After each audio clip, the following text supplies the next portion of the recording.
Tahukah kalian, setiap suku bangsa di Indonesia ternyata menaruh perhatian yang berbeda-beda terhadap pendidikan. Nah, Biro Pusat Statistik baru saja mengumumkan sepanjang tahun 2024 datanya ternyata menunjukkan suku yang paling menaruh perhatian pada pendidikan adalah suku Batak. Saya mengikuti dan mendengarkan dengan seksama narasi yang disampaikan Profesor Renald Kasali. Dan ini sudah sangat viral juga merespon pengumuman atau data yang disampaikan oleh Badan Pusat Statistik yang menyatakan bahwa jumlah orang Batak yang jadi sarjana terbesar di Indonesia, di bawahnya teman-teman dari suku Minang atau dari Padang dan seterusnya sampai ke bawah. Karena ini menyangkut juga masyarakat di kampung halaman saya tergelitik dengan Profesor Renald Kasali karena di ujung dari apa yang dinarasikannya, dia meminta tanggapan dan pandangan. Karena ini positif untuk energi kita, mendorong anak-anak kita, anak-anak bangsa ini menempatkan pendidikan sebagai masa depannya. Karena itu izinkan saya, Dr. Hinca Panjaitan 13, anggota Komisi 3 DPR RI dari fraksi Partai Demokrat yang berasal dari Sumatera Utara, untuk memberikan narasi tambahan tentang mengapa orang Batak begitu concern dan serius sekali soal pendidikan bagi anak-anaknya. Begini ceritanya. Di dunia yang sudah lama tak berpihak pada mereka yang miskin, tak ada harta yang lebih besar daripada pengetahuan. Dan di tanah Batak, di tempat saya lahir, besar dan tumbuh, di Sumatera Utara, ini sudah hukum yang tak tertulis dalam bahasa Batak, bahkan dinyanyikan menjadi sebuah lagu, Anak Kokido Hamoraun Dia.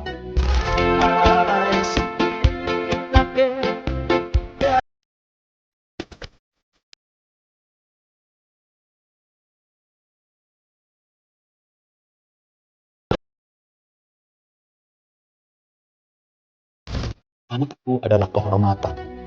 Anakku adalah satu-satunya kekayaan.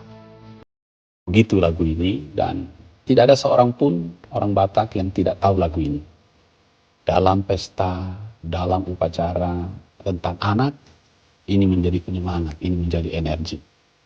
Orang-orang tua di sana tak punya emas untuk diwariskan. Mereka tak punya tanah yang luas yang bisa dibagi-bagikan ke anak-anaknya. Yang mereka punya hanyalah harapan dan sepasang tangan yang tak pernah lelah bekerja.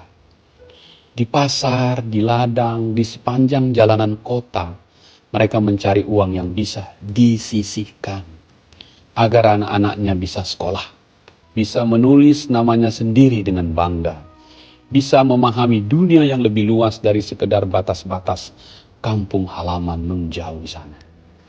Jika ada satu hal yang selalu menyambut ketika seseorang melangkah masuk ke rumah orang Batak, itu bukanlah ukiran mewah atau pajangan antik. Ada satu benda yang selalu hadir di dinding rumah mereka, juga di rumah saya. Potret wisuda anak-anaknya.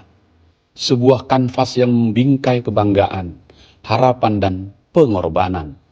Foto itu bukan sekedar dekorasi ruang tamu, melainkan monumen kecil dari kerja keras yang terbayar lunas. Tidak ada yang lebih dihormati dibandingkan momen ketika seorang anak mengenakan toga, menggenggam ijazah dengan kepala tegak. Bukan foto tentang kelahiran, bukan pula potret perayaan-perayaan lainnya yang hanya sekedar hiasan. Sebab dalam satu jepretan itu terpatri ribuan malam tanpa tidur, butiran keringat yang jatuh di ladang, serta doa-doa panjang yang membubung tanpa henti.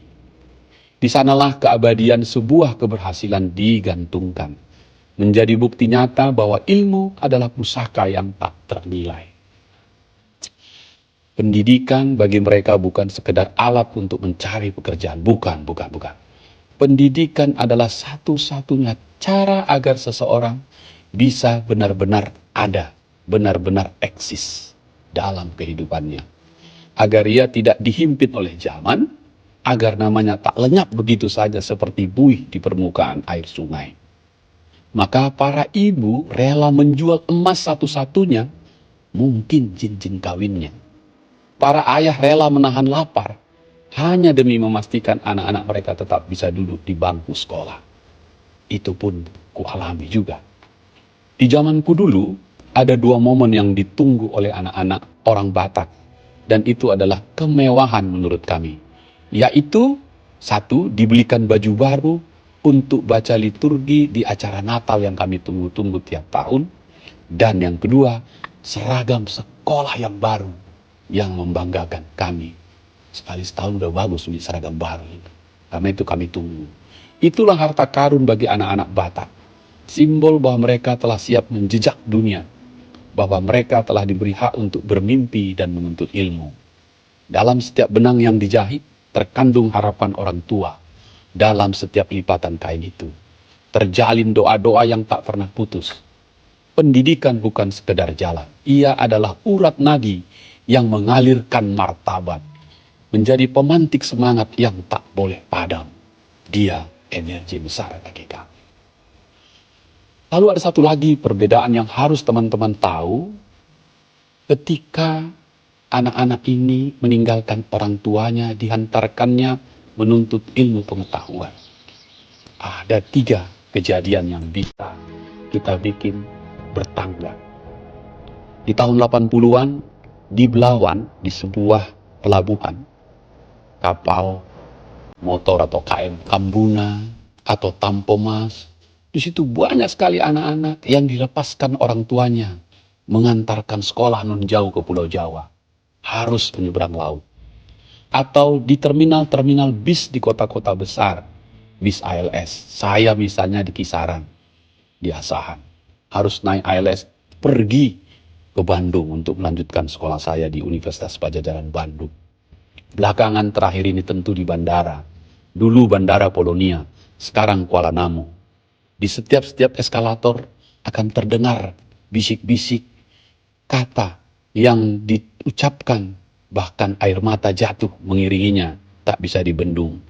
Itulah titik terakhir di mana orang tua bisa menatap anaknya yang hendak pergi merantau menuntut pendidikan yang lebih tinggi.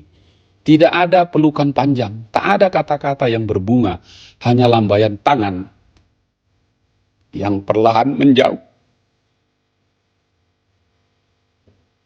Terkadang disertai teriakan terakhir. Jangan lupa makan enak.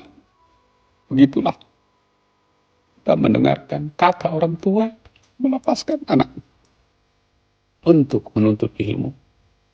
Di eskalator itu seorang ibu menahan isaknya.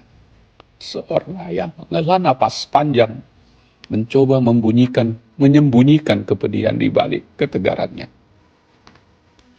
Dari kampung mereka datang, berbondong-bondong, bukan untuk berlibur, bukan sekedar melepas rindu, melainkan untuk mengantarkan anak-anak mereka ke dunia baru, dunia yang diyakini akan membawa perubahan. Eskalator itu menjadi garis batas antara masa lalu dan masa depan, antara kampung halaman yang penuh kehangatan dan kota besar yang menanti dengan segala ketidakpastian. Dan di eskalator itulah sebuah perjalanan dimulai. Perjalanan yang penuh harapan, doa, dan pengorbanan yang tak terhitung. Usaha yang tak pernah putus tentu menghasilkan hasil yang terbaik. Begitulah orang Batak diberangkatkan anak-anaknya sekolah. Profesor Renal Kasali, narasi saya ini melengkapi narasimu kepada masyarakat Indonesia dimanapun berada. Mari orang tua, mari semua sahabat, menyatukan energi apapun yang kau punya. Sekolahkanlah anakmu.